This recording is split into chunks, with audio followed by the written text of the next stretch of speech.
The pounding on my bedroom door started at 6 a.m., exactly 1 week after we'd buried Dad. Mom had passed 2 years earlier, and now my sister Veronica stood in the hallway of our childhood home, designer heels clicking against the hardwood as she kicked my door. "Get up, Melanie. Time to face reality. This gravy train has reached its final stop." I opened the door, paintbrush still in hand from my all-night session. "Good morning to you too, Ronnie." She wrinkled her nose at the paint stains on my fingers. "It's Veronica. And don't good morning me. You have 30 days to clear out your art supplies and find somewhere else to live. Failed artists don't get inheritance." "The will reading isn't until tomorrow," I reminded her, stepping aside as she barged into my room.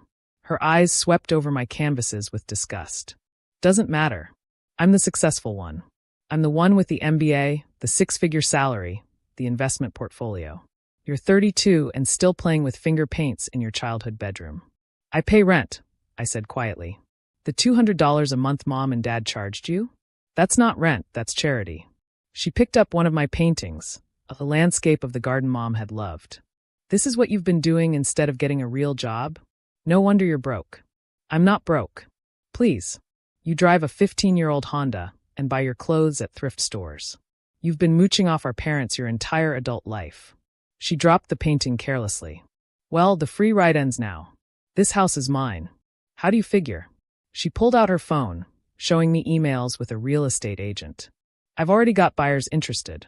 This place is worth $800,000 in this market. More than enough to buy that condo downtown I've been eyeing." "You're selling our family home?" "My family home," she corrected. "You think Mom and Dad would leave their biggest asset to someone who's never held a real job? Who spent 7 years getting a useless art degree? Who's never contributed anything?" I stayed silent, cleaning my brushes methodically. "Cat got your tongue? Or are you finally realizing that your whole starving artist act was just extended adolescence?" Veronica strutted to my window, gesturing at the converted garage visible below. "That studio Dad built you? I'm turning it into a home gym for the new owners. They'll pay extra for it." "Dad built that studio with his own hands," I said softly. "And for what? So you could hide from the real world? Face it, Melanie. You're a failure. A disappointment. Mom and Dad were just too nice to say it. The lawyer's office was exactly what you'd expect. Leather chairs, dark wood, the faint smell of old books." Veronica arrived in her power suit, texting furiously about some merger. I came in my paint-stained jeans, having pulled an all-nighter to finish a commission. "Oh good, you're here," she said without looking up. "I've brought the real estate contracts. We can get the house on the market immediately after this formality." Mr. Patterson, our family lawyer for 20 years, cleared his throat. "Shall we begin?" "Please," Veronica said. "I have a conference call at 2. He opened the will, his weathered face already twitching with what looked like suppressed amusement. "This is quite interesting. Your parents updated their will 6 months ago, just after your mother's diagnosis became terminal." "Of course they did," Veronica said smugly. "They wanted to make sure everything was properly allocated to the responsible child." "Indeed." Mr. Patterson's lips quirked. "Let's start with the house. The family residence at 247 Maple Street." "Finally," Veronica muttered. "Your parents sold the house 5 years ago." The silence was deafening. Veronica's phone clattered onto the table. "That's impossible," she breathed. "I would have known. The deed was transferred to the new owner, who allowed your parents to continue living there. Rent was $3,500 a month, paid in full and on time." "Who?" Veronica's voice cracked. "Who bought our house?" Mr. Patterson glanced at me, and I saw him bite back a smile. The buyer was quite insistent on anonymity. The house was purchased through an LLC called Finger Paintings Incorporated. I kept my face neutral as Veronica's jaw dropped. "No," she whispered. "No, that's not. Melanie doesn't have that kind of money. Should I continue?" Mr. Patterson asked mildly. But the $200 rent she paid was for her childhood bedroom, as a gesture of maintaining family harmony, he explained. The actual homeowner was paying your parents enough to cover their medical bills, travel, and comfortable retirement. "This is fraud," Veronica shrieked. "She manipulated them. Elderly abuse. Your parents were of sound mind. In fact, they specifically mention in the will that they were grateful the house stayed in the family, and that their landlord never raised the rent, even when property values soared." "But how?" Veronica turned to me, mascara starting to run. "You're broke. You're a failure. You buy generic cereal. Should we discuss the rest of the estate? Mr. Patterson intervened. What rest?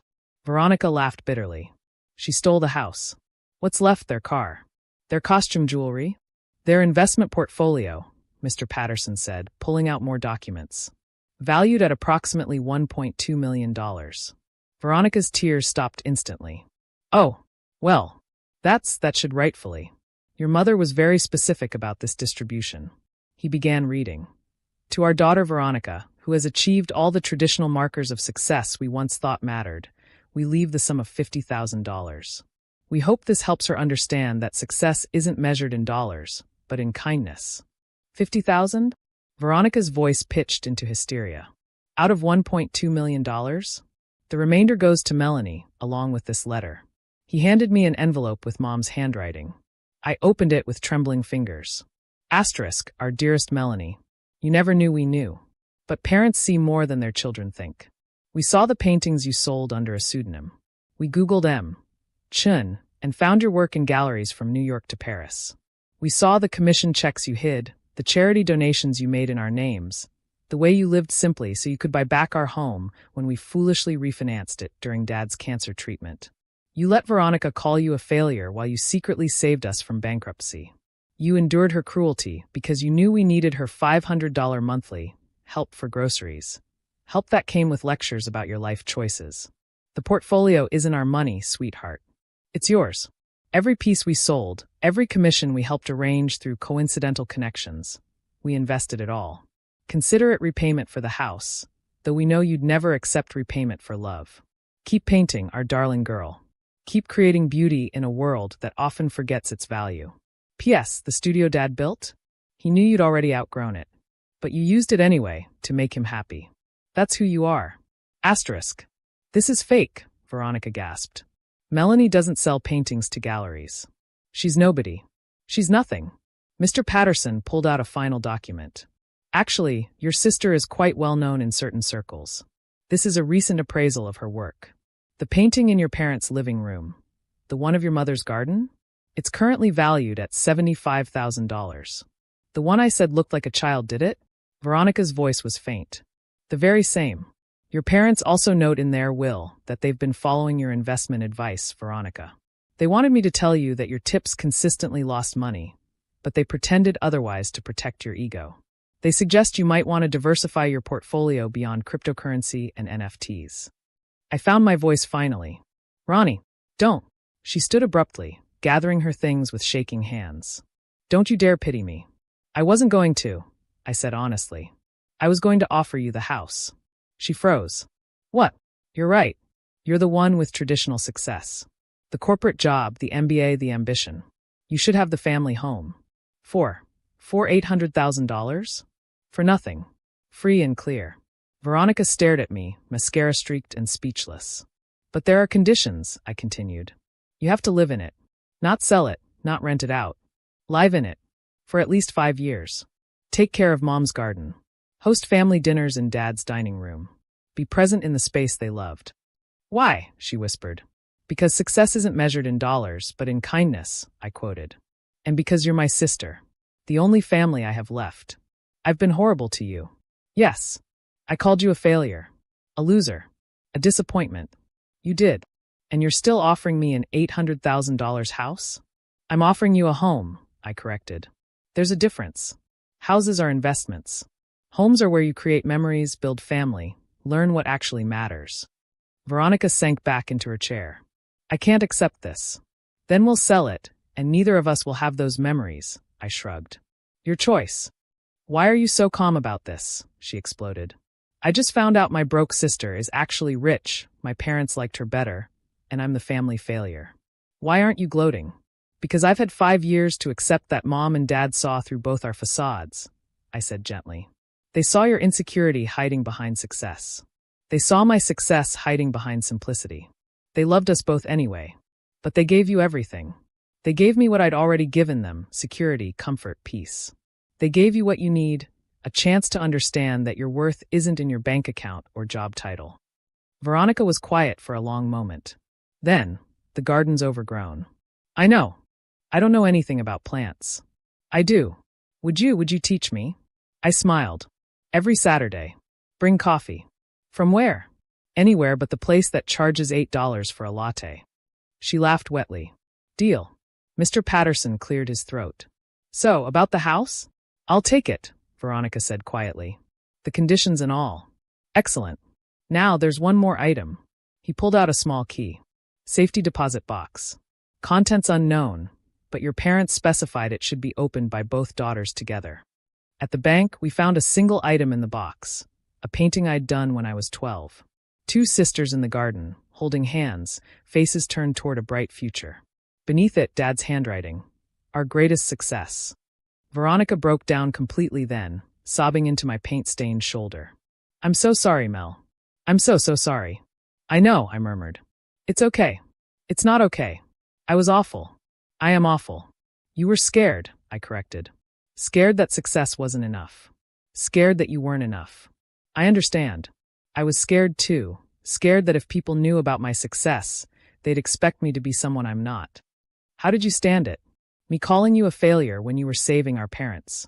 Because I knew something you didn't, I said simply. That our parents' love wasn't conditional on success or failure. It just was. Like mine for you. 6 months later, Veronica hosted her first family dinner in the house. She'd burned the roast and oversalted the potatoes, but the garden looked beautiful. We'd spent every Saturday bringing it back to life. I quit my job, she announced over dessert. I nearly choked on my wine. What? I hated it. I've always hated it.